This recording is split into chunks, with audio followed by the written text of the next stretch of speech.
Inside Story Uganda, real source of political updates.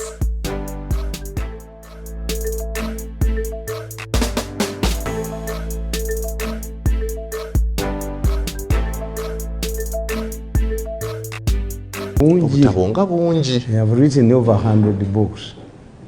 Wambu kupangire. Katonda nze kwasinga okwagala. Nti many people bosoma Bible byebalanga nga tebabirabako.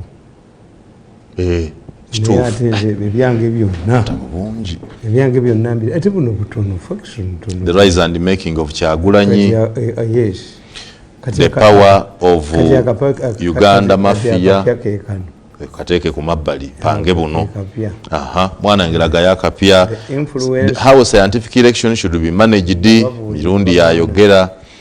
Kano tujja kasoma oluvanyuma. Discussion yo neri kano. Kukano buno bwe tuba tuteeka ku mabbali. Kano. Nze nasooka okubabuulira. The invisible hand. Government ya Museveni mulimu omukono gwatalaba mulimu mbabazi. 2011. Biri njakanoonyanga. Invisible hand yali wa bbiri. Kati nembabuulira kana katabo kalaba. Nkalaba. Bane wano wajjudde butabo library yo ntogirabangako. How akazu politics unions nations oyo sikawulirangako ng'okannyonnyola akazu politics. Kitegeeza nti mukuba abantu bonna who would be leaders emusigala abo. Babiri. Ekiriwo wano mu Uganda. Mukuba abala bonna. Ne bagwawo. Kale. Olutalo ne luyingira mu palace munda ya Nakalamba. Masters of Deception. Mwana nkwata obutabo Masters of Deception nako katabo kali wano. Kanyongereyo ekikopo kya caayi. Kali wano. Kati ate kano. Muhozi, why Muhozi holds the key to Uganda's future politics nako katabo kali wano. Mama. Ate kano nabagamba. The Lion and the Masai Warrior. Bagado Museveni alina omuntu gwalwana naye ono alumbye Masai Warrior alumbye empologoma naye ani anawangula. Baje yamukubamu takatono. Omusa ani alumbye empologoma mu Masai. Mu Masai. Azanja nasole empologoma naye mukuba. Nako katabo kali wano. Kasoma akazago. Tulina kati kano. Emandwa ya Kasegu etolose. Katikiro mubanda ayole. Mbawandike tebiri ku Buganda buno bwa kabaka nabawandikira ku bwa kabaka nti Katikiro Mayengo mu bwa kabaka bwa Mutembi ne bagamba mpandika kubo nembaga nti waliwo bwa kabaka bwa Mutatembwa yali kabaka kakati nga yine ekibinja ky'ababizi bakera kumaja kufukula kye ky'abatumi ababizi nga bayinawo kampuni abajeta buli lunaku bubbi buli lunaku bubbi bajja mu Buganda Land Board no tombuza zakatuddeyo kanisa kampuni wali wajita buli lunaku bubbi BLB bo bagamba nnumba bo ate BLB wali otegeeza ki buli lunaku bubbi buli wali waka kabaka kifane Buganda Land Board Mutatembwa owamwe ye Mutatembwa awaffe ye Mutebi wamwe ye Mutatembwa ye Mutebi oli ye Mutatembwa abate n'ekitongole ekifaanana ekyawano leta kali nkusoma kaluwa Masai Warrior kubanga mugenda ne mumpayiriza ebintu nze byempandiika. The power and influence of overseers in Africa, the difference of speaker among all, Emando ya Kasegu etolose, why Museveni can't understand mafia, bonna butabubu. Yes. Ate babubu. Nga bungi. Bulinga 10. Meza yange yonna ejjudde. Nkubulidde. Ate babugula, ate nze Katonda nyambi. Kubanga kakati ngobulire. Nze nsoma mpandika literature wange ne bakasomako ku waliwo wano rules and principles of succession nakonkalaba from crown prince to a commoner how Museveni defeats his enemies kuliko bidandi sali besije ne bayitu mukunde eri mu nsonda kale tunabiraba kati akukonsomera ne tuli kuki kanu kankubulire ebyo byonna bimuliko nti simanyi nasale simanyi iki nasale education tugitereze wena bana basoma nasale ndabandikira akatabo kange back to the same mujini back to the same nako kali wano sikala back to the same mujini nababulya nembaga nti 1 2 3 4 5 6 7 8 9 10 11 12 13 wazino obutabo 13 gundi different books wole soyinka Yabaganti, there is no problem with the Nigerian army. We eat the same food.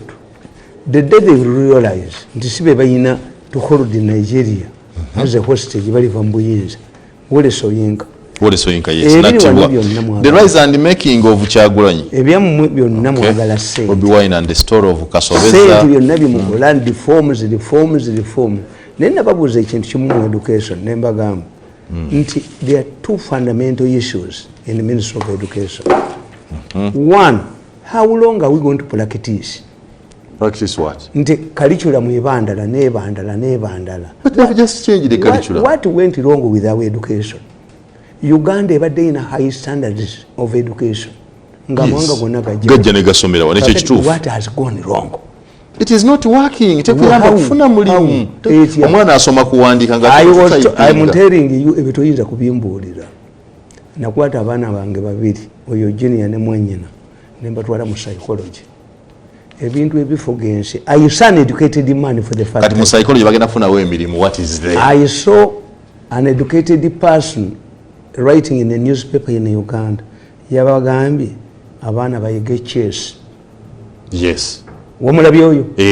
Yagambye abaana at one time you could not enter the United States Army without knowing chess. Yagambye abaana bayige chess. Yes. Fe twayiganga emirundi. Musambe mirundi musanvana mwenda. Munane mirundi kinana munya ani. Obwongo nga tukeera ku mental work. Ezo nagikola mu P3 ova ku mulundi ogwo ogwa 2 paka ogwa 12. Kati ne baleeta kati ne gundi nani ne adding machine nayo gitwala muki. Ne simu ye smart ogitwala mu mathematical gundi. To weaken the brain. Yeah, because the curriculum can do it for you. Psychology. Ne batubuulira obugero ne batukola batya. The problem is not our education. This argument is not true. Are we studying to get jobs or to enrich our knowledge? So many people, many parents bring their children to me. Me, I don't want a government job. I want to tell you. I feel freedom. My quarrel with them, I'm the longest victim of the succession battle. Otherwise, yes. You are the longest victim of the succession battle.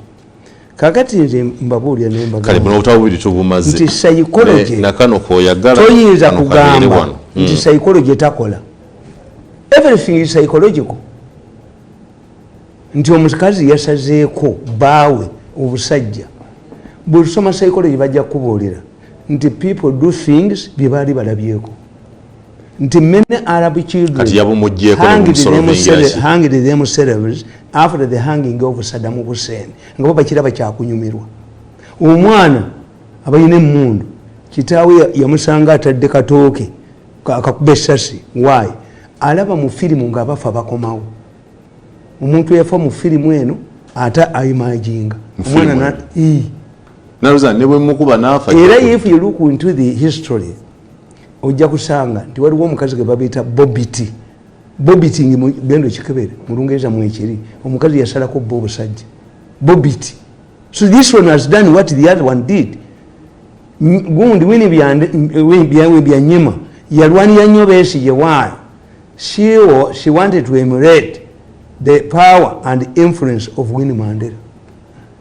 Oyo psychology. That's what you think? Yes, psychology.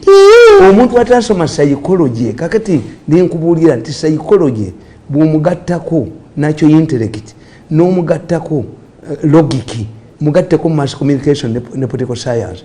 Political science bamugyayo Makerere. But let me tell you, kubanga yali alabula abantu bangi. A political scientist is more useful and challenging than a natural scientist. Why? A virus like a COVID cannot change. The moment you summon a room, but the natural scientists use variables that are constant. Political science use human beings as variables who are not rational. A human being is not rational. Nature only rational. A disease is irrational, which means a natural scientist, we are more powerful, we are more science teachers. Those of us who did the political science, the weather forecast to tomorrow. Enkuba ejja kutonya ngerimu n'okubwatuka ejja alaba bire ebirani abigula. That one is not a serious scientist. Mirundi. Yes. Oli mukufa ebya meteorological department. Anti constant tuzita very. Alaba birego osobola okusoma ekiri mu bire. Anti yabi bala anti tewali agenda gula omuyaga Katrina bagobala. Abazungu abamagezi ne badduka agasigaddeyo okubba ne kalemerayo. Tebukyusa direction. Which is constant. A variable is constant. But for human beings, those of us who deal with human beings, the political scientists, nti kakati kankubuuza batta abasomesa mu masomero nti kinnema. Why are they, you just look attack on schools, waliwo attack on schools. Ane kyenkubuulira mala kumanya what do they have in common. Kiyinzika okuba bw'osoma criminality bajja kubuulira when you see dead bodies on the street, the mafia are settling their scores. Tulina kye tuyita elimination murders. Omusajja musomesa yabaddayo kyamasomero banne babaguddemu nti ono omwana magambo. The biggest, the most important appointment Museveni has ever made was to appoint Magambo site director. Yatugambye Kisaka na Uzeye. Yakyogere yaga nti Kisaka zimayibira kati amukwatako criminality. Anti kyenkubulira nti Museveni kakati anti yegwa awana bamukuba. And that's what is Museveni's problem. Kasita kuwanika. Kati oyo Kisaka yamuwanise. Kakati kwetokiraba nti oyo omukyala gwayogerako. Uzeye yatandika ekintu ekyo.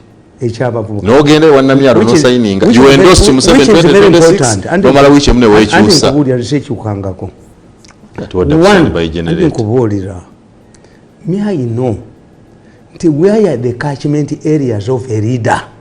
The catchment areas ogenda kisoma wano the retirement president when he is retiring mumbadde mufunye omukisa normally where the catchment areas of a retiring president. One, the family members.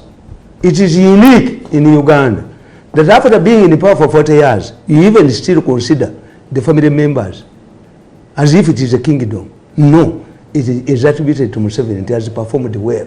People wanted to see an extension of Museveni. Ebyo bibeerawo mu mawanga agalina term limits nti Saliva e Brazil yalekawo vice we kubanga time limit yenkutte. Nolwekyo if you want me to continue nga mbakoledde bulungi Gindi Menini mu Argentina yalekawo vice we. We study. Kakati wano mu Uganda mbadde mwesiimi. What's the role of the bazukulu? The role of the bazukulu oyo mukyala gwagamba Uzeye Namyalo. Ye Namyalo. Hadija is era nabagamba you are not a campaigning group. You are a pressure group. For you want Museveni to come back. Mumwagala babongere timwagala jajja. No, it is a campaign bureau. Yes, it is a political bureau. And it's a campaign bureau. Nobody can campaign for 3 years. That's 3 years ahead. That's what they are doing. Anti kakupulire. They're doing that. Kati bache bakoze kitegedde. Namyala agambye n'abana temuva ku muzeeyi. Anti kati bakoze ebyobusiru byabwe. Anti ulira balese ebyobubbi. Kati waliyo tova ku ballot, waliyo tova ku line. Babbe. Kino kibalimi okutegeera nti consolidate this. Okubba ne kufuuka okubba. Obusuma ne bufuuka obusuma. For a short break to kono. Kakati when you think the driving school trains drivers according to the cars available, you are making a very big mistake. Let us have educated people who have no jobs but who are educated, so that they can utilize their education where they are. You are talking about teaching. Are you teaching? No. Yes, but you look at these societies. No sanga mu Europe nti ebintu bingi byemwogera mu Africa mu Europe tebikolayo. Because you are talking to educated people. Corruption in Europe, if these Mabati scandal people would have already gone. No argument. Never killing you. Society mukama wabo abagala. Yati nkubulira anti government ina cheka ba. Mukama wabo it is about. Look what the British former prime minister organizing a party during the COVID name quarter had to go. Senior advisor were the advisor. The real advisor, real one. What do you call real? The Rios are not. Why are you emphasizing real? Real advisor. Yagenda na breaking a COVID rules had to go because the higher educated societies. Kakati mwe temuchimanyi nti what does it mean? Nti omuntu agenda ku police na akola statement naddayo mu office like who mubadde mukikola kwani? All of these people tukuvunana bubbi say yati nokkiriza nolemeramu naye mujja kulaba omusajja nga agenze mu kooti omulamuzi amumbe bail he will interfere with the evidence because he must. When you maligned Nassali, was Nassali allowed to remain in office? This is what this woman Babalanda is saying. Nti Babalanda yagenda okujja mu government printers yasanga waliyo emisango egy'aba board members. When public service says better have pay and you are investigated because you are not yet guilty, ekitegeeza tayinza goba board yeyo. What if this people are exonerated? Obotadde government mu cruising a lot of money for wrongful decisions. Ekyani akimanyi n'abaka ba parliament obutategeera abwabwe nabo bayita Babalanda to explain why don't you constitute a board. A board nji constituting kuki? There was already an existing board, yes. Although the interdiction, which means I have to wait. But what they do is to play with the law. Why don't a judge handle this matter expeditiously to beat the 6 month time?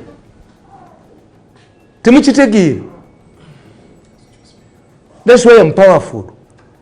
I'm knowledgeable. Anti Babalanda tewali parliament esobola kuyita. Parliament esobola kuyita. Kuba parliament would know nti why doesn't this government printers have a no board? In fact, when I was talking to Babalanda, I told her to go back to at one time that government printers had 4 prime plots in Entebbe bazitunda. Bazibba. Government printers had a monopoly to print a budget and the exams. Nebagamba Kajala. But I think they have appointed people who are able to college. Kajala. Nagandi government printers etakola. Accumulated omusolo gwa billion mukaaga revenue mu banje. Ngatekola ate. Kakati abo babikola kuba you are not educated. These people go away with it because you are not educated, you are not knowledgeable. So I rather have a highly educated society with the jobs. If you are going to train people to have jobs, you are making a very big mistake.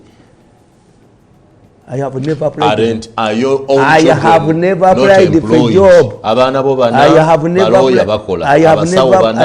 applied for a job myself. I have never. And I will never apply for a job. You have never applied for a job? I have never applied for a job in my life. Never. Me don't apply for applying does not mean writing. You may indirectly. How? When you end up ndi mu radio ba mu TV. Never in my life. Sikolanga ku interview ya mulimu. Tekiriyo. Musabire yakusibirira tutule ennaku esatu yali akuwa interview. That was an interview. To test your patience. Era yakulema no yaga kukuva. Kakati nze nkimanyi. When we say we are creating a precedent, and what they have done in Makerere University is to split the courses. By the time we did the mass communication at Makerere University, it was a strong course, a core public relations. What Katibu Papajo. When you look at agriculture, you have to fit the market. Agriculture was some mass communication. Yes, it was a solid course. It was a solid course. Nga byonna mu ebiri kati olw'okwagala faculties ne ba professors okubeera awo. Public relations is a different course. Corporate governance is a different one. Journalism is a different one. Mass communication is a different one. What is the problem? Buli omu ayagala kubeera professor. Instead of consolidating noga nti humanities tezikola babakoze mutubuulire ba researchers ba Museveni batukoledde ki misi embeba teziriyo gundi eddagala lya covid babbye bubbi kuba masasi twetaga yaba kuba masasi n'ababuuza gye biri ekitegeeza abaganda baga nti bukookolo bugeyana obukookolo okugeyana mukama yaga nti takola science the Baganda say disputes, stupid disputes, compare them, start abusing themselves. I want to tell me, the battle between the scientists and the battle between the artists, the non-science, Baba called it the watch. I'm to worry, Baba Science, but called it the watch. Tina Yakoze Yasipolo. COVID yali atuta banasanze bati anti mwambala obukookolo kuterera uchi batuyamba bazungu be babikolanga. Do you know the products the bazungu have put on the table from market to the market after COVID. Dr. Mwanju, nabwa dokita bwe uyu wa Butandaalo tayina research gyasobola kukola munsi. Tebalina research kuba okufukula obufukuzini babba paka libanasanga waggala ensalo ba kofini mabati musenero bwagamba ntujja kundalako biri mu 15 years tuliba tuliyeta ate tavana Japan ntuta did Amin to have mpoma yatwala kabane Japan nali okabana balimbe kugumaza toliwo ekikolebwanga tewali. May do respect them. Let me tell you, if we kugulumiza aba science when let me tell you, I have medical doctors. When I have agriculturist nisiba teach when Museveni was challenged in the court whether he won fairly or he rigged the election, did he assemble a team of scientists to decide the case? But it's the same person who says he wants scientists. So it's the same person. Yeah, it's about humanity. Do you believe? Yeah, are you saying that in Japan? Are you saying that in Japan there are no doctors, there are no lawyers? That every Japanese is an engineer? Tobinkwatira ebyo. Nze nkimanyi the government lacks resources to defend the distribution of resources. We have taken over Kampala to govern it properly, take over all other cities. If a city that is under the central government is governed properly, zonna zitwale. Kanange n'obimbulira ebyo omusajja asoma political science. Don't you see change in Kampala okuva Kampala yaganti government yampa? Don't you see Kampala change? Entambula yakyuka, tax park ampya zikyuse. Let me tell you, cosmetic changes. Be bold enough. Tanzania created, established Dodoma. Nigeria moved from Lagos to Abuja. Kampala is not a capital city. This is why you are creating trouble. You want to create an ideal city. This is not a city for immigrants. Kino ekibuga kirina bannannyini kyo botayinza kujjamu. To the moment you create noga nti ogenda kukwata abatembeeyi, omwana yava asula mu kivumbira gy'akulidde, does he know Kabale? Yize Mukiga. Omwana ali mu Kitoolo amanye Hoima, amanye Fort Portal. So instead of wasting money okudda mu bino ebya zigizaga ebitali mu magezi ebyo byemukola, why don't you be bold enough and start a new city? Je mubeera mwekka mukole Pretoria wammwe. In fact, the place that can become a Ugandan Pretoria is Kirigundi. And gye bakoze ebizimbe ebiyitirivu eyo balina Pretoria waabwe. Mumukole Pretoria wammwe. Mirundi, oyagala kunga nti gwe tulaba nkyukakyuka zikoleddwa mu Kampala, okutereeza enguudo, ebitaala, enguudo z'essente mmeka nakugamba ebitaala byaka? Ebitaala byaliko byewa aba traffic. Nze siri ku cosmetic changes. I don't believe in cosmetic changes. Devolution. Ebitaala tobiraba? Byaka bitaala. Singa byaka bina life span ya banga ki. Genda okebereka sickness akali ku luguudo lw'omu Kampala. Tugenda we are decongesting the city. Yes, madam. But at the time we are chasing away people. Kakati ezo gundi flyovers are going to be for balambuzi. Nolaba omuntu engalabiza emitwe. The two don't add up. If you are going to have a clean state without people, then you don't create flyovers because there will not be people. Are these for balambuzi? Who is planning this? Your best friend. Who? Yoweri Kaguta Museveni. Kebabulira ye Museveni agenda mu bibuga by'abantu ebya Addis Ababa wa n'alaba cleanliness nga bayoddemu ebisasiro biki. Talaba the driving factor. What drives these people? To deal with the Ethiopians is easy, but even if you go to Addis Ababa, the high ground ebizimbe eby'amaanyi bikozitinze n'obusiisira. Do you know they are people? That's what you want, that you have a skyscraper up there, then you have a castle. Anti pulani mu bijewo wano, who is in the wrong place? Nti bumba mwagala okukola lunches, mutunda amata. kakati mudde bannayuganda mbafudde balendi Indians mubatadde. Even Aminity did not create internally disparate Ugandans. I mean, they do not have them. Obote had internally disparate Ugandans, but when the peace prevailed, they badde yewa. Tebasanga ngettaka balibbi.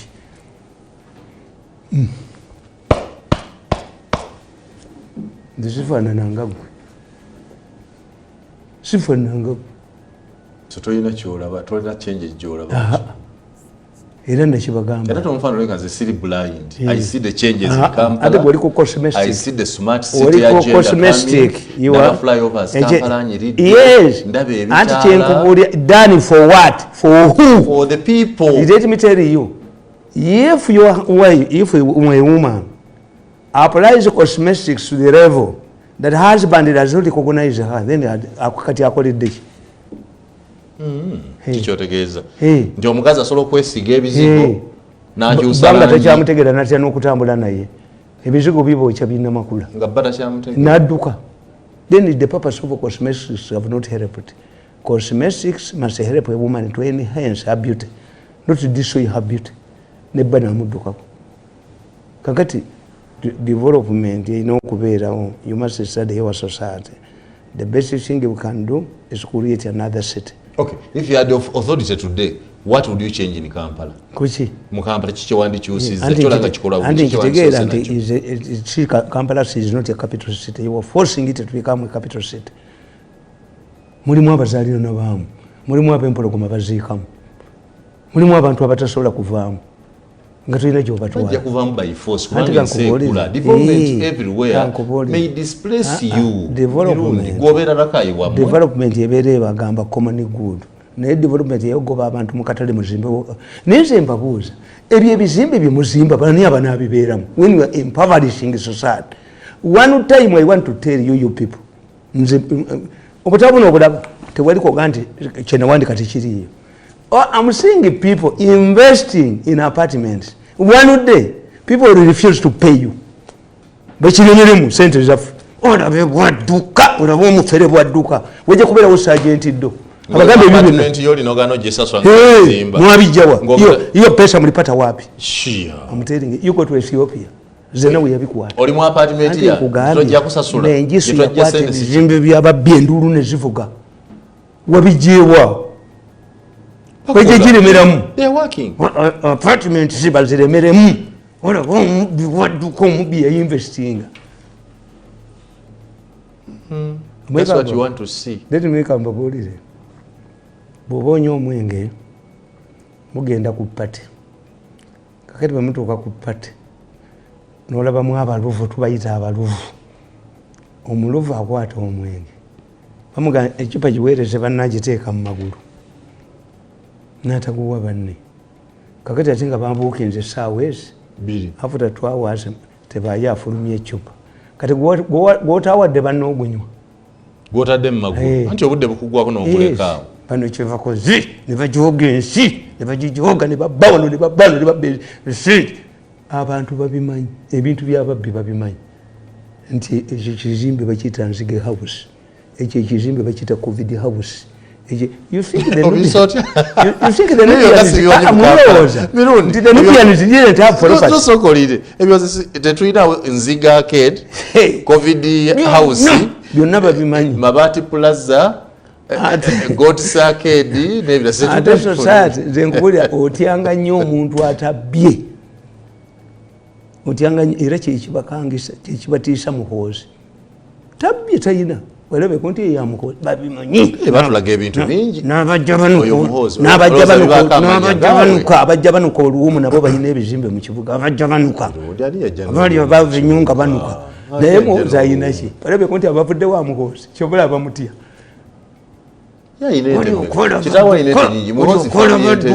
abadduka omanyi bano abasajja nze mbasasira. See, why are they fighting even muhozi? Issue is nti one, power, wealth without power equals zero. A short break. Rules and principles of succession. Aka Joseph Tamale Mirundi wekati bakafanana sebo kwata akatabo bakalabe yakawandika ennaku z'omwezi tekaliko nakuza mu kali 2011 kabiri 11 naye kyenkunyonyoddeko kitegedde nti why Museveni singles out aba ababiri one nti ono omukyala ow'abazzukulu helps Museveni nti even if I want to come back namyalo mukwano gwo wasoko gende gwo wasoko okusayininga waliwo abakola ki akulaba akuyita kiko wasayininga ne wekyusa waliwo abakola ki abanjagala webali era Nyerere abantu badda mu Dar es Salaam ne badda mu luguudo ne bakaba nti Nyerere togenda.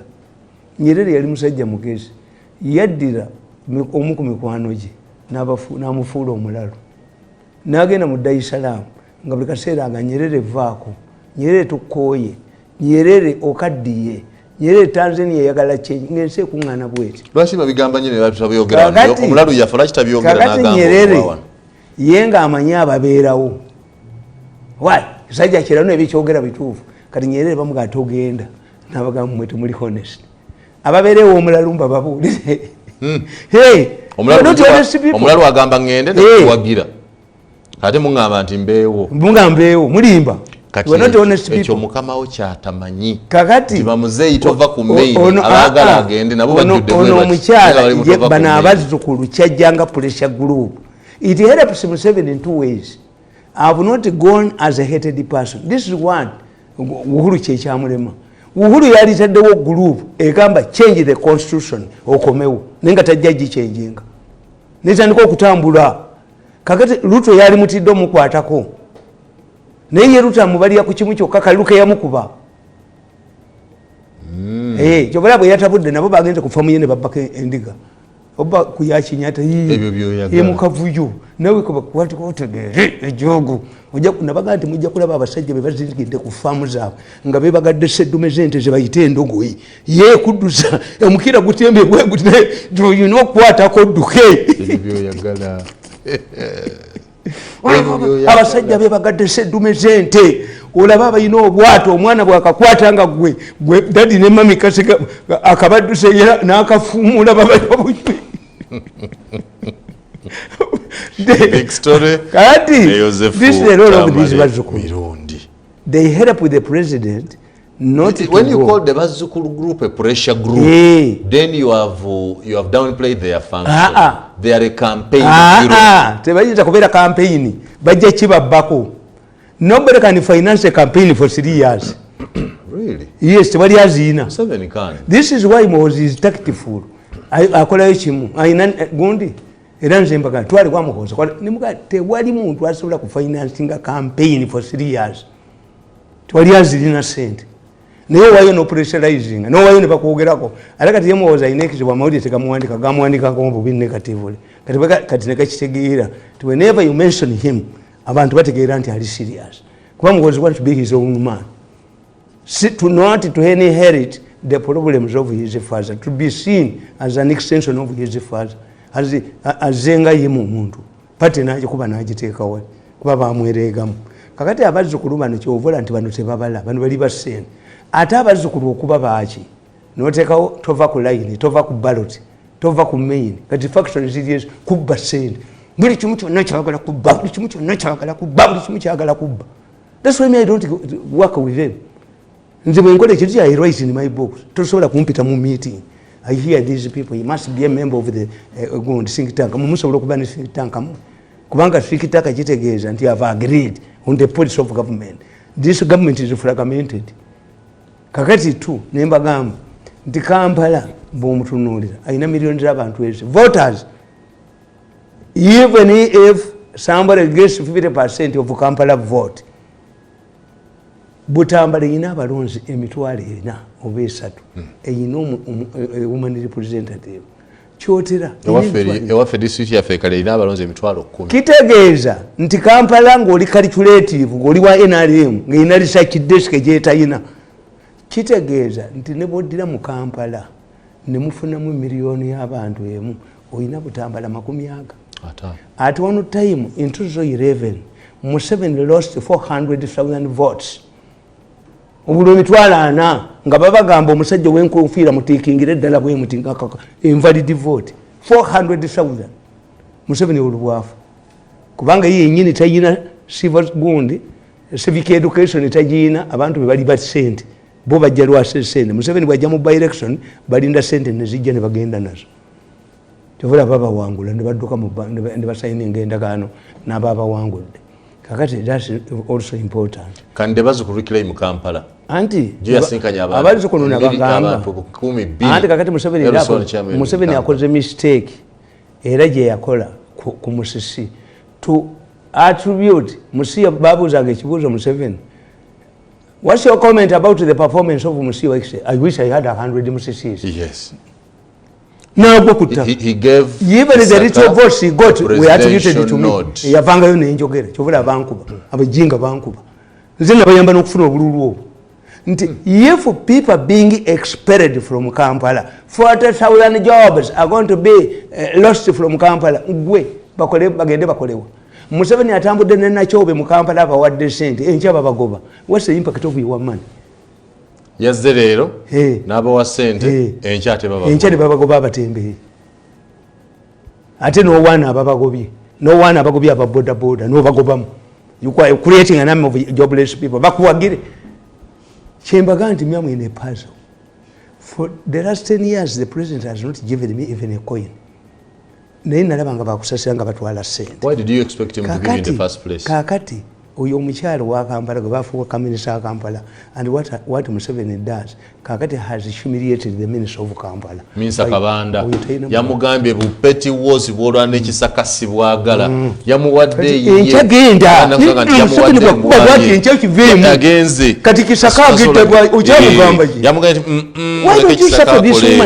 Kisaka is doing biblical work and I agree and momoleke duka gukasawanu omulala duka wo kubanga gwe tokyaddamu kufuna political crowd yakubbe emisana ttuku what would be reserved in Kabanda kutaka yamukubye fulani kati mbankola wuki mbankola wuki olinda zakuba kunga ante nedda sine kyenkola kubanga kati ono ye yakoze omanyifu abaganda bwe tokola abasajja abaganda bobeera n'abakazi abo mu nnyumba emu omu bwajja n'awaabira munne ffe tubaga nti emisango tugisala kiro munzikiza muzikiza ettaala bonna ne bafukamira noga nti banaye bajjajja baamu n'emizimu gyonna negyenawasa n'emisambo mujje tusale omusango ne bawoza kati gwoba oli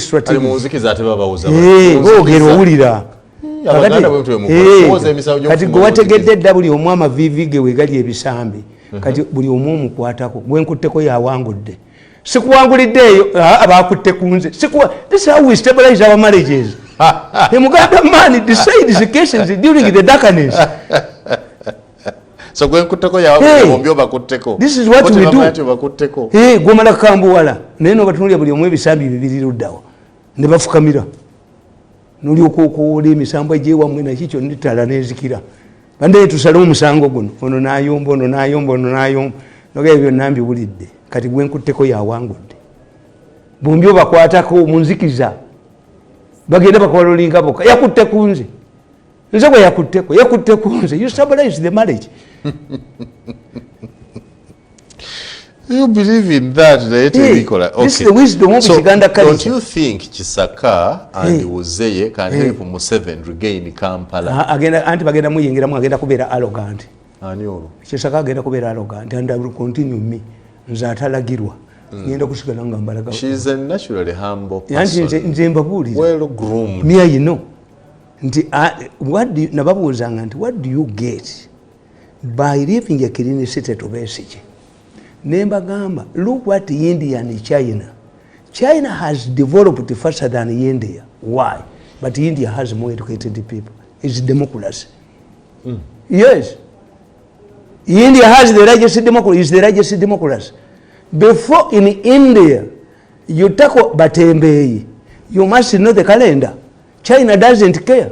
Their president is a rightful president.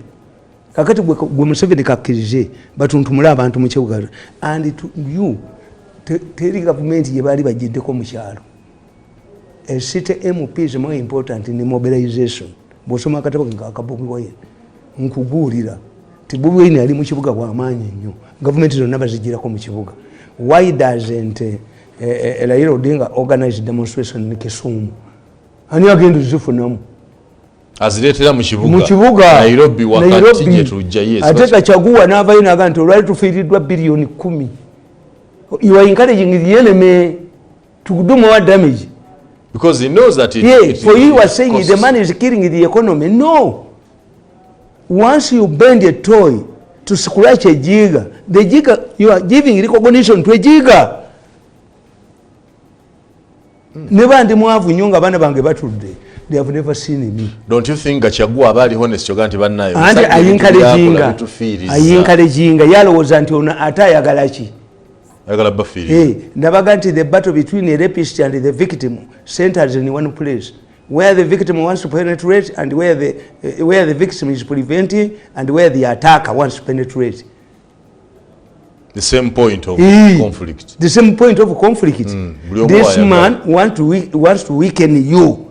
Wants to kill the economy. When you come out to Gachagua and you say we have lost 3 billion, hey, tomorrow is going to come back to destroy 30 billion. Put on a brave face.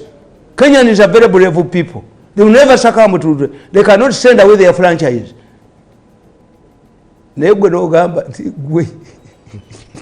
Nega Chagua alinga gwe yenayendo oza ye is a very bamunyigiriza Gachagua would be in prison now. You are a real villager, you think in terms of this. Gachagua would be in the prison now. Bombi ne Ruto baba humiliating.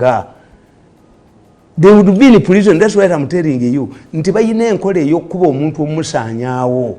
Eyechalo gendo ononye muzizago ndi tuzite mutemo osulwago ni mulumalewo mukube akomewo mumubako nowonga afuka mide tulyoka tutegere nti tujoga nnyo abalala balime kutya. You wrote a book about Gachagua? Yes, Kenya.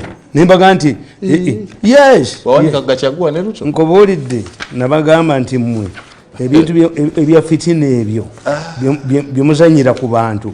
Have you written any book about Mirundi yourself? Yes. Because you are a book yourself. Nemukuba nemubonona. Kakati Muhozi has bolted kumujoga. I watch them in Serena plotting to steal money from government departments when the money is fighting in Somalia and where. And you hire these thugs, mercenaries of the media to malign him. Has bolted. I sympathize with him. Munkuba is a madman. Kale. You are creating a monster. Ejibaddu semisindi mulyoka mudduka. Kakati eyo enkole eyo eyamalining people ereta entrenchment. You get entrenched hatred. Nti mufuna omuntu avenginga. Mufuna omuntu n'abasasula.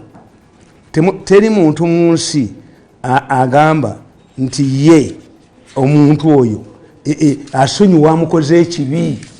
Tekiri is only Museveni who does not carry a personal vendetta.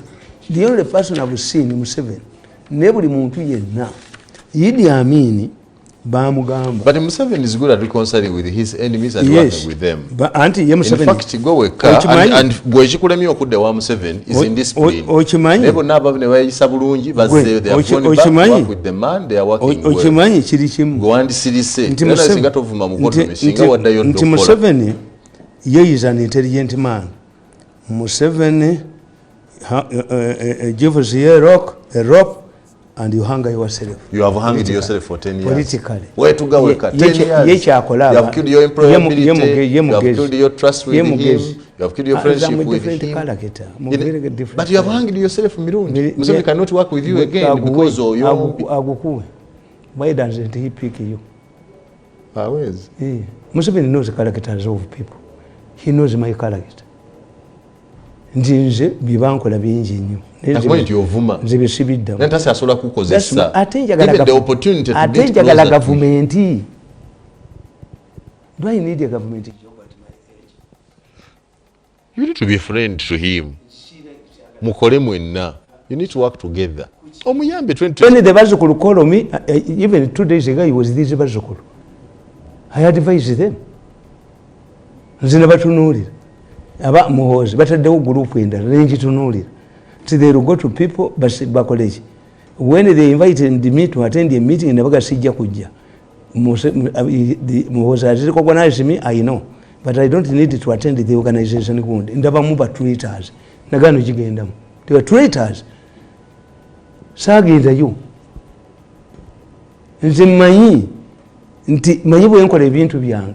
You know the difference between you and the others. Museveni asonyiwa kyegezaako okugamba nabino byonna by'omuvumye singa oyisa bulungi asobola okusonyiwa nemudamu temutegeragana nemukola bulungi I have no quarrel with the president, not at all, but I cannot work again with these people. Ate goga nti yakugobanga mbo yali yangobanga mubbi wanko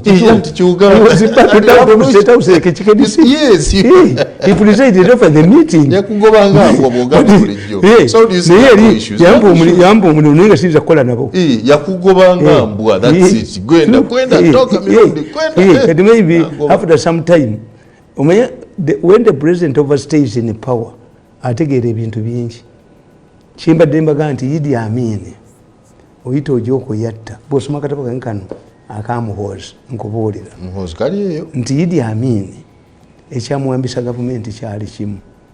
Idi Amin oyita ojoko atta brigade y'okoya afa brigating evidence against Idi Amin bamusibe Amin yakiyiwa kisero kyonna yayiwa kisero kasi obote mu 66 bayagala bamuzeeko ku bbali balendo acting prime minister bamubuulizeko ku masanga naki obote was cornered mengo nekola ensobi ababaka ba Buganda 21 ne basindika mu UPC to boost numbers against obote yakuba obwakabaka nabujjawo nakwata bano ba ministers nabakuba mukomera na declaring a single party state survival.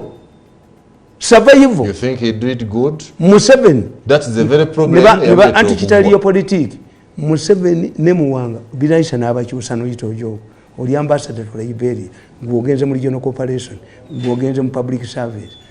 Museveni ne Muwanga bakiyiwa military commission ne wamba they created trouble for Museveni constituency bagirimandalinze bagibye Museveni would gerrymandered gerrymandering emiruko egimu ne bagijjeno bamuwangule deliberately aveka wempe uyito yoko namuyitako nandagera ku road block bamukwatireko vice president aba UPM bonna kintu musoka erinnya leti yalisangamu Mayengo was arrested on his way to vote in Irwera. Changa Macho, the professor of Makerere University, in 1980 by Ineteka, English proficiency test, Baganti Agudi. Bagan Yagude because of your Zungu. Yagol professor. Professor. Yagol Zungu. Na yes, what is your name? Ruero South constituency. Naita. Because they concentrated on UPM. Maybe if they did not, Chiyongo kuangula, what the Pimbula Muhindo Bamute, Chiremporkuman Samuria. Abane bawekenga ku machanga mbula muhindo bamusi kwe kulonda Chiyonga. Era bazira ya muno nyana duka. So when you corner somebody and you don't, I always tell you, don't corner somebody. Enkola ya mwe yokuba omuntu omujje akomewa family. We go getters, we must have a victory. We must defeat everybody. Yes, success after success is bad in politics. Fabaganda tukuga nti omwana aluma ensubi aluma mu lukawa omachikitegeeza. When a kid develops the habit of swallowing grass, he tastes the bitter ones. Mukubye buli muntu ne muchoka paka mukubye muhozi. Abalimiddewo. Yakawa. Kubanga mu lwe lusubi olukawa. Mu mwali mundoza nti everybody is humiliated.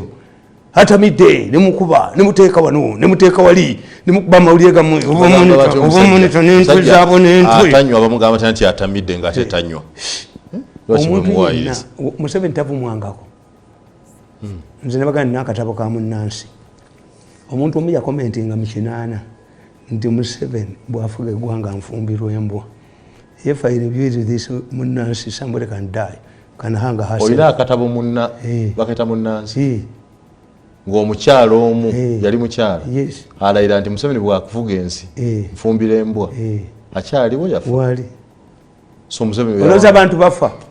The man who staged the Luwumu accident is still alive, a policeman. The doctor who said that it was an accident is still alive. The man who drafted the document Obote's walk right to Acholis and Langis is still alive. Abantu tebafa.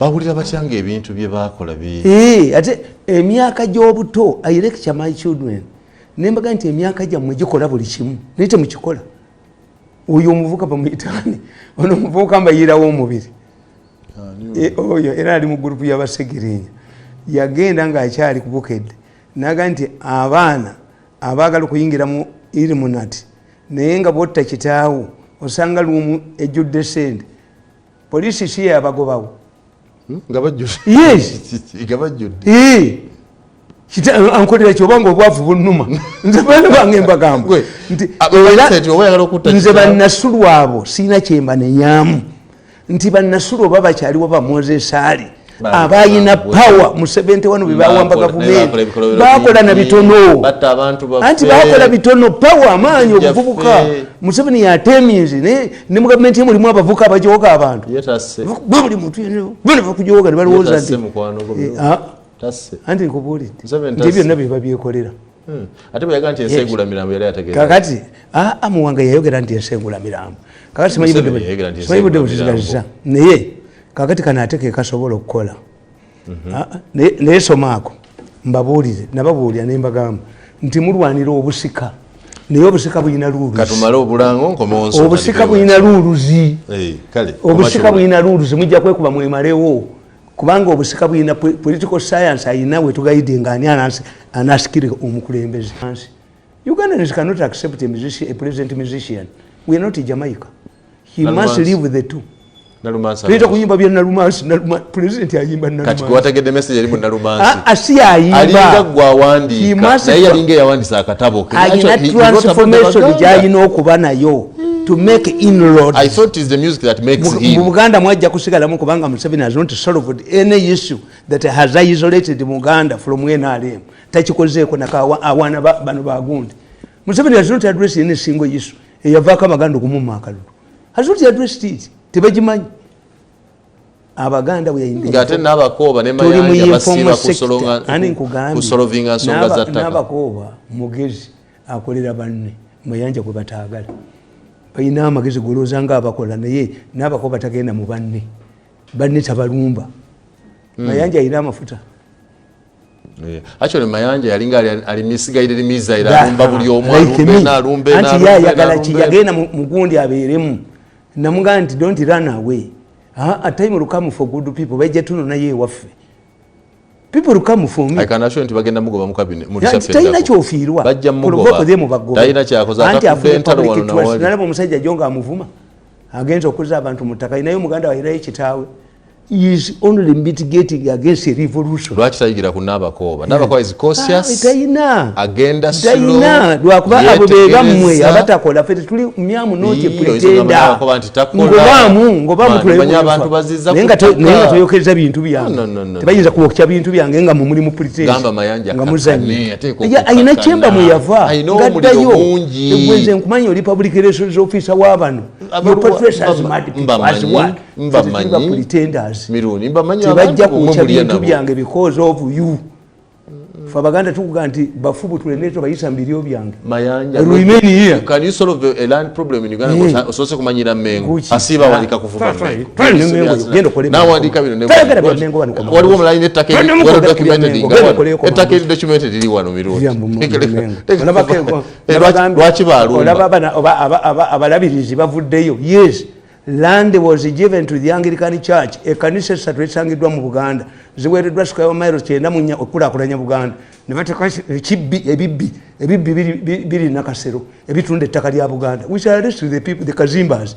Abo bolumbi tujja basiba. This land was given to the Anglican Church for the purpose of developing Buganda. For the Anglican Church. For all of us, and we are telling you to retake Uganda yonna. Abaganda bali yegundi bwe yali awayo ettaka.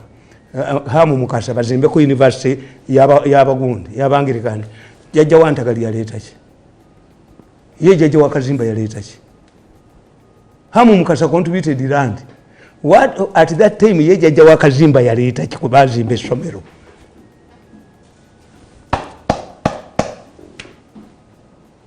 Soma katabako ngogambe. That's how you think. A colony prince. If this land was for the church of Uganda, and we want to be centrally managed for all of us. A colony prince cannot succeed. Kasawe fula colony prince. Mukozizo nti colony prince bamukubiye kubi. Who is the crown prince? Ye mutabani w'omukulu. Anti sibe kitegeeza. Ye mutabani w'omukulu. Anti mwe sibe kitegeeza. Waliwo ba colony prince. Alaba wanikaga my father, me my father. Chichi. Akubiddwa tumukunde mbabaza akubiddwa. Waliwo na akubiddwa. Kwefula colony prince ngali munda mwakolera. You step on many toys. Balina ekibiina kyabwe nga bakiyita fellowship. The fellowship split over the conduct of somebody. Banno bakutya. Tionakwata power. Yes. Fellowship. But the fellowship is split towards them holes. What will we batia? Where is the fellowship?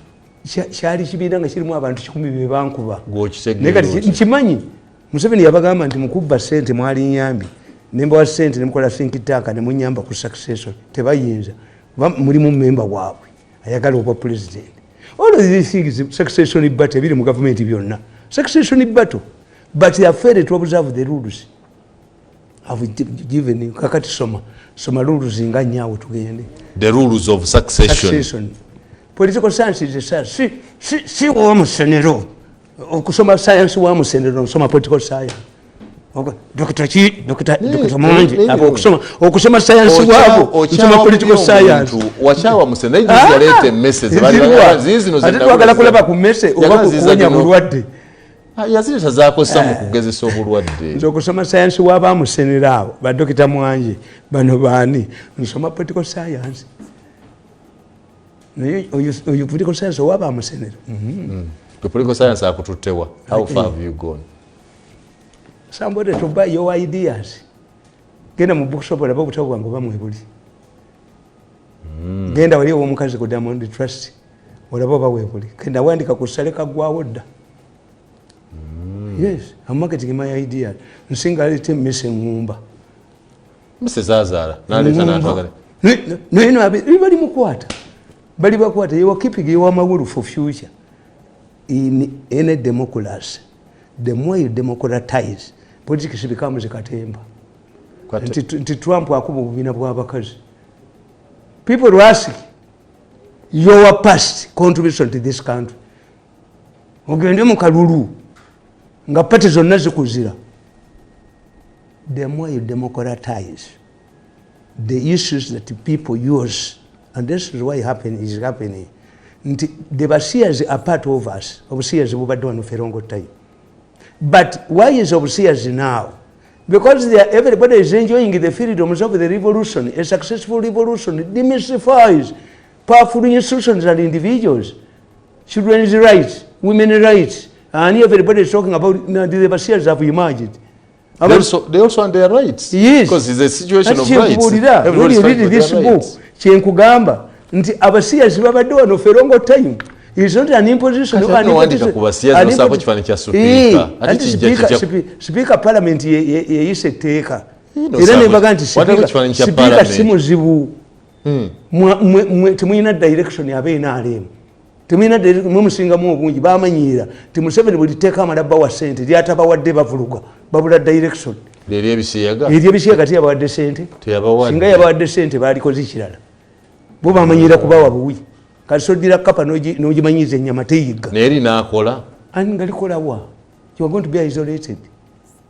Ngalikola wa.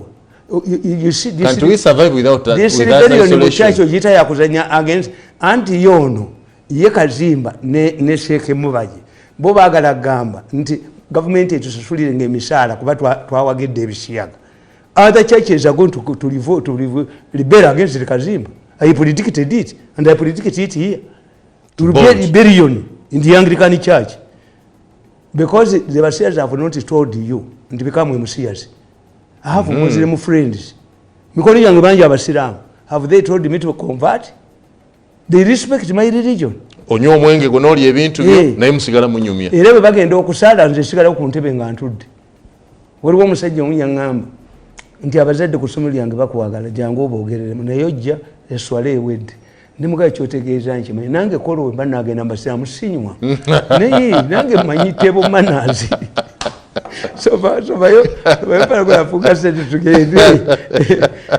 Karoliku, the big story, ne Joseph Tamale Mirundi. Tusoma akatabo The Rules of Succession, ne Joseph Mirundi, agamba bwati.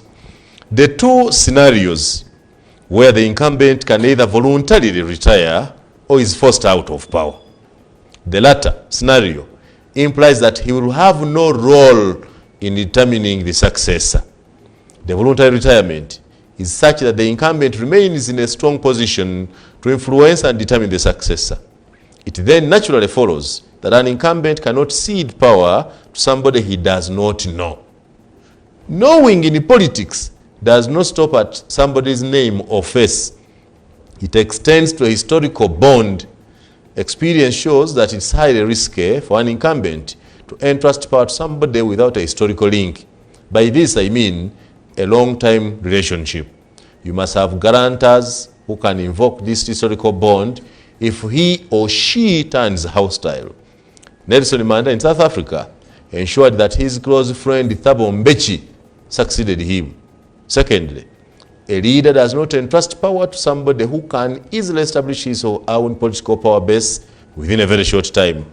It's advisable to incumbents to remain with some sort of influence in government in the first 5 years following their retirement. This is because human nature loves freedom.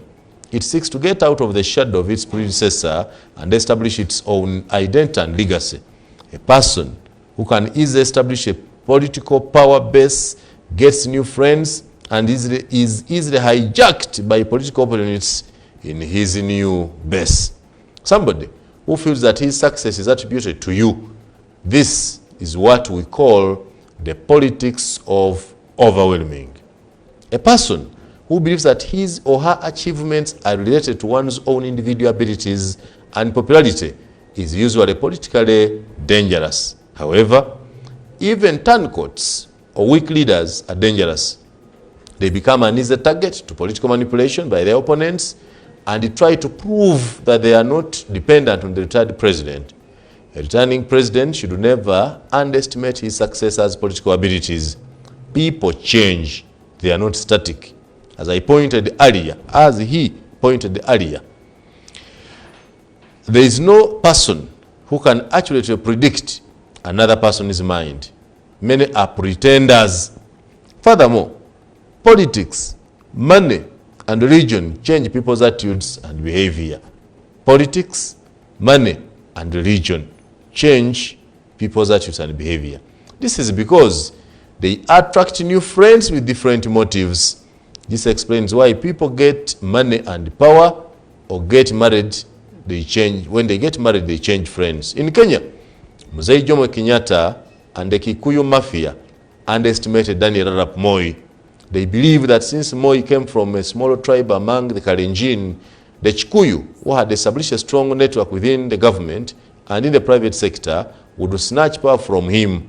They looked at Moi as passing cloud. However, he outsmarted them by borrowing power and support from other tribes. In Zambia, Frederick Chiluba underestimated Levi Patrick Mwanawasa. He was deceived by medical doctors that Mwanawasa would not complete his first term as president. Mwanawasa was the victim of a fatal accident that severely affected his abdomen. He reasoned that if he became president and gave him trouble, he would die within a short time. Therefore, Chiluba suggested that the new president be deputized by a vice president who would take over upon Mwanawasa's demise. But Chiluba would later pay heavily for this. Mwanawasa subjected him to a long and embarrassing court process where his underparts were exposed to the public. Most of the former allies were put behind bars. Mwanawasa wished to remain and die his own man. He did not attribute his ascendance to the presidency to Chiluba's role. Chiluba failed to understand that Mwanawasa, as a private lawyer, could not pay for his huge health bills, and the doctors had based their death period to this fact. However, as the president of Zambia, who was waging a corruption crusade and forcing people to vomit what they had stolen, Mwanawasa's exorbitant bill was peanuts to the public, to the excited public. Therefore, it's important that a returning president ensures his successor does not undermine his legacy. President Yoweri Kaguta Museveni pointed out that he does not care about his legacy. However, this is important. Ugandans will remember Museveni, among other achievements, as a man who restored peace, stability, and human dignity, and rejuvenated the country's image. Ugandans, for the first time in history, saw soldiers who do not rape women, who do not kill with impunity, or don't steal from the public. They remember that Museveni turned the number of the killing fields during Amina and Okolo tours into an industrial center. You want me to continue reading the book? It is very long. Yeah. These 21 page books. Ati if I'm allowed twakolanga ebigezo nti explain the diagram below. Kakati mmala ku page number ne bateeka ko omutwe ne bateeka ko I'm giving you the rules and the principles of succession.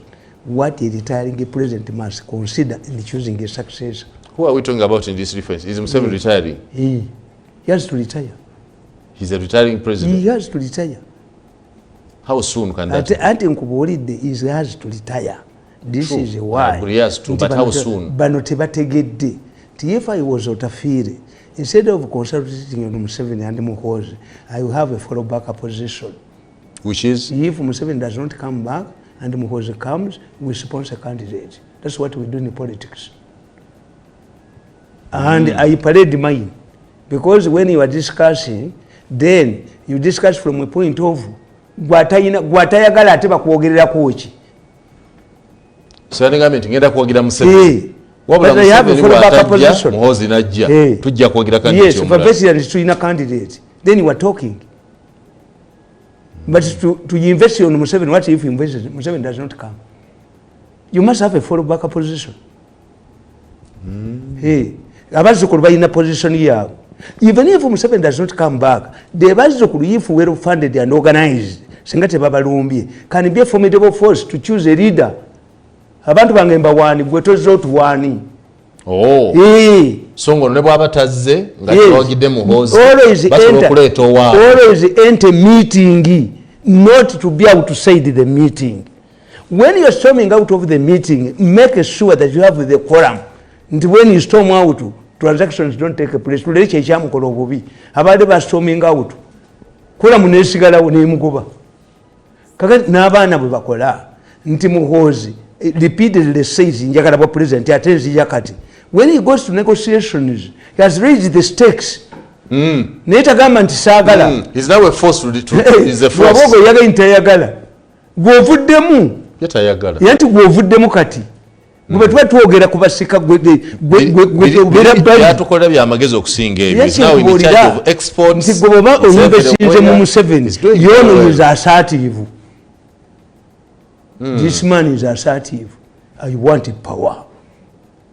To do what with it? Chata guys, to do what with it? Leave it to the border. Wait, oli musomesa. Tosobola kujjamu paper ya mwana noga nti handwriting imbi. Leave it to the examiners who are trained. Leave it to the Ugandan voters. Don't shout at anybody. No, don't shout at anybody. Yes. From Uganda maiche tukola. Mwabasoma political science omuntu agati muti njagala power ngatagere kyagenda jikozesa. Muhoozi wants power to do what with it. That's what let me tell you. Ajache kubuulira. Let me tell you. For Abaganda tukola bwetu. If you are interested in my daughter, mujja ne tubaaniriza. Ne mulya n'emmere. Naye omuwala bw'aba aganye, do you know what happens? Akwata akatambaala akeeru n'akawasenga. Muba muddayo senga n'akabaddiza. Akatambala kamu. The girl has rejected you. Katambala? Kandi kaki. Kava kwani. Mumukaleta mwabaze okwogereza. We interested in the woman. Ne bakawo omuwala. Ne mukawo omuwala. As they are escorting you. Back. Nga musiibyo ewo olunaku lulamba munyumiza. A Muganda man will host you. Ne mubeeraawo as if nti omuwala bamubawadde.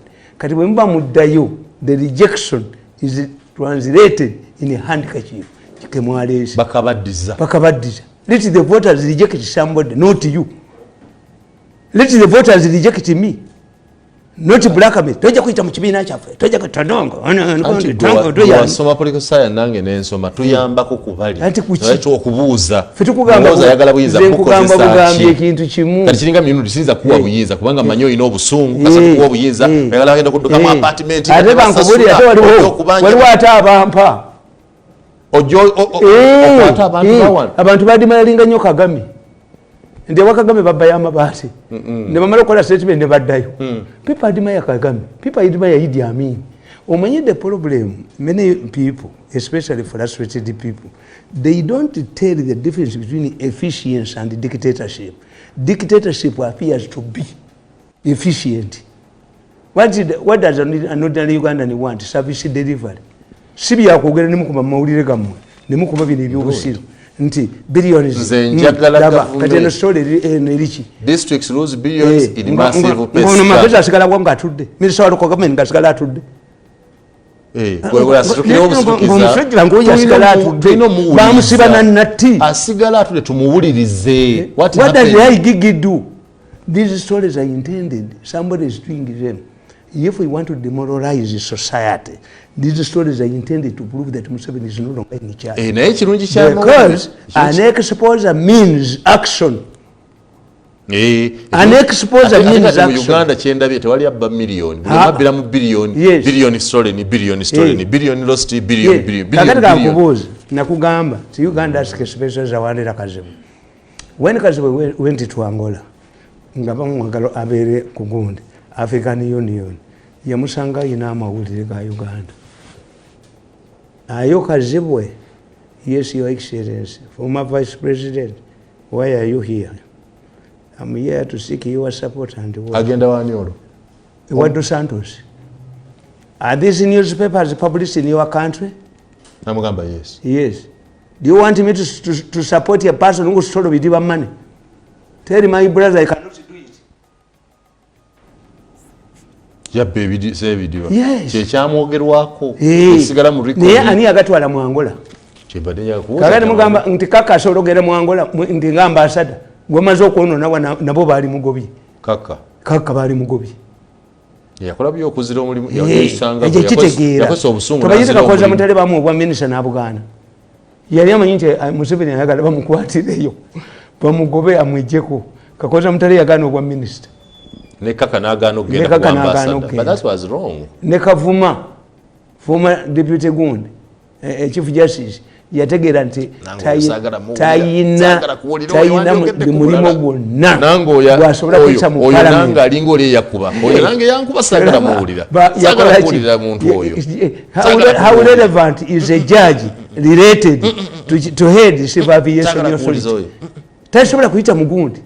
Bitubagamba nti Abuma Yanja bwe yayagala okugenda eno nga yesimbye wa Abuma Yanja ya constituency yagifuna Mityana kuba yali omu eyite nadduka naye yajja mu mawulire yalina omuwala nga bamuyita Victoria Mukasa nga ye press secretary we ne mugamba nti nze nina Setenda yali permanent secretary na Basende story nenjibanoonyeza Setenda agenda okutuuka mu constituency nga buli wamu waalaga bamulaga story batimbye. This records. When for us we tell the idiocy Kabushenga and Gundi nti mumutu wandikako, but these will become reference points as democracy grows. As democracy grows, kakatolaba Gundi kankubulire Abuma Yanja yawapo bamogerako mu 60s. One of the interesting defamation cases.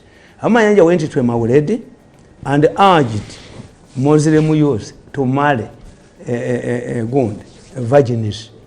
Abavubuka abathiramu mbakubirira muwasaba ababiikira. Kakati anti ababiikira oba emberera. Ababiikira kitegeeza virgins is an Arab word, the Virgin Mary. Bali tebakimanyi. Abamu ndo ne bamukubako mu newspaper yaabo nti Abuma Yanja akunza abasiramu bawasaba ababiikira. Abuma Yanja went to court and defeated Munno, was awarded in the 60s 50,000 shillings in the 60s. Nazimamu ne nyumba yerungujja. Money was raised through churches, parishes, tukompensate abuma yanje kati kakolera mutale adye store agiddamu abuma yanje addayo mu kooti olupapula lwakakoza mutale mulengera ne balugalawo. What appears in these newspapers is not simple. As these mercenaries. You want to tell me that maybe in the future these papers will be retrieved? Yes. I'm telling you. Billion.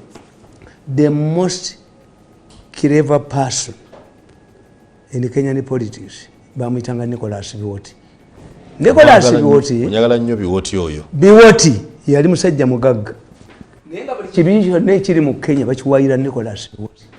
Ase ouko ase musinde muliro ase akawala kapaka kitebwa ko yajjana bakati mu national park ase everything bakiwayira Biwoti. Biwoti yalina amagezi gali Biwoti yayitanga abamawulire ne bamuwandika ku story n'abawabira mu kooti nga tasasula nga bwe bamusatula tasitwala. Naye ne kigenda mu record nti yakola ki yerwanako. Era by the time Moise government fell, everybody thought that Biwoti would not be in Kenya. Nothing happened. He invested in the political parties. Even Raila Odinga did not fight Nicholas Biwoti. Yetirawo kabina ke Newcan. Nabera ye Kenya. Why tukita leverage? Leverage means ngabano kibali bakoze. And when you read my book, kana katabo kakyagula nkubulira TNUP was started by NRM fellows. Akatabo kankani ko kasoma nkubulira abatandika NUP. NUP was started by NRM. Why? They wanted a party which has MPs who are financed by NRMs, controlled by NRMs, but when it comes to NRM issues, Museveni bwabayitanga tebagenda. Nolwali bwetu tumaliriza obadde ku the big story ne Joseph Tamale Mirundi yazina okutabo 13 wabadde ataputa n'ebirala bwe bityo ayogedde nnyo ku succession olwali agambye nti succession ina rules yaga nti buli ekiri mu government nsonga ya busika nawa ne rules zaabwo nti bakola bwe bati Mirundi omu ku bantu abalina obwongo obulowooza nti mwami Museveni ateekwa okusalawo bannayuganda omusika bwe bateekwa okusala wani anatuddira mu bigere kusaba bannayuganda balina obwongo tugenda kwetegeerera tumanya jjo okuddawo tuyina gwe twagala. There are two scenarios where the president has influence to choose a successor, Mr. Museveni not have that and one. Where you don't have. We will force him you out. would not say that Moi would choose a successor because people do not want an extension of Moi regime. Yes. Gaddafi cannot use two scenarios. Nenkugamba nti singa mbadde wa muntu wa Museveni, I would encourage abantu aba basatu. I have no problem with Muhoozi because as we are tired no of them. problem with the Bazukulu as a pressure group. Baleeto waabwe. Bwebakugamba ntwagala jjajja afa akoleki. Jjajja akooye. Jjajja ate otuma otya jjajja. Jjajja okutuma ate otuma jjajja. Anti ffe kakati ffe mu Baganda kankuwe scenario nti yali akulya ekika ky'obutiko yafa bwe bamuziika amalalo ge ne gamerako obutiko. An argument ensued. Atugabudde oba tulya mufu. Ne batula mu meeting. Jjajja atugabudde oba tulya mufu. Those who ate obutiko be bakatinvuma. Those who rejected obutiko remained in butiko. Abazzukulu batuula ne bakola meeting. Ne baganda bwe tuteri tukuse taba wa bonna. If you tell your children that are you satisfied, omwana yalidde ennyama n'agireka omusanga kumulya nunga alya muwogo.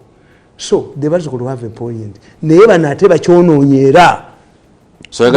Bakitaddemu anti bakitaddemu jjajja tova ku baloti. Era babbe. Nze kyendowooza Museveni ne Muhoozi we abo bo bagende. Bannayuganda bajja kutunula. Tufune omulala. We need another person. Naye kakati gwe muwanga kyobola we contradicting. Obwa prime minister bw'asaba obusabaani gw'oba okolera.